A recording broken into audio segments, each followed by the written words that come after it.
جملہ میرا کڑوا ہے، معاف کر دینا، نہیں بھی کرو گے تو چندے مانگنے کے لیے کھڑا نہیں ہوتا۔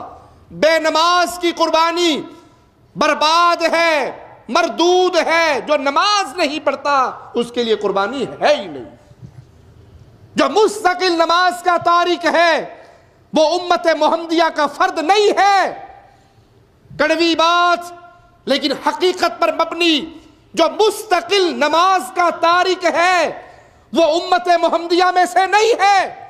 اسے کوئی ضرورت نہیں وہ 40,000 20,000 کا بکرا لے، جانور لے، ذبح کرے، بے نماز کی کوئی قربانی نہیں۔ اسی طرح حرام کھانے والا، سود کھانے والا، سودی بینکوں کا منیجر ہو، سودی بینکوں کا کلرک ہو، سودی بینکوں کا گن مین ہو، سودی بینک کے ساتھ کسی طرح اس نظام کی سپورٹ کرنے میں شامل ہو، جو سود کھاتا ہے اس کی قربانی برباد ہے۔ کیوں برباد ہے؟ کیوں برباد ہے؟ کہ اللہ حرام مال کو قبول۔ حصہ اگر آپ قربانی میں کہیں ڈالیں تب بھی یہ مسائل یاد رکھیں۔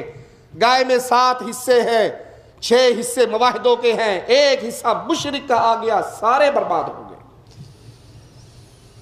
1 حصہ مستقل بے نماز کا آ گیا، سارے برباد ہو گئے۔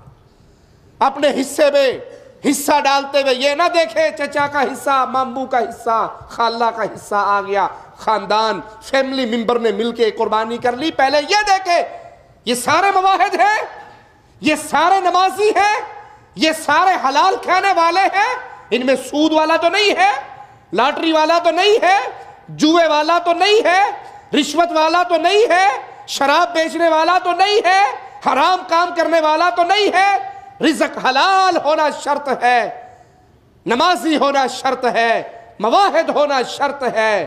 یہ قربانی انسان کے درجات کی بلندی ہے، اللہ کی رضا کو حاصل کرنا ہے، اور اللہ مشرک سے راضی نہیں ہوتا۔ اللہ کے لیے اس کی روح کو سمجھیے، اس قربانی کے مقاصد کو سمجھیے۔ مقصد یہ ہے کہ کوئی چیز ایسی نہیں جس کو اللہ کے حکم پہ فوقیت دی جائے۔ میرے رب کے حکم سے بیوی کا حکم ٹکرائے، میرے رب کے حکم سے فیملی ممبر کا حکم ٹکرائے، اولاد، بھائی، باپ، عزیز، قریبی، رشتہ دار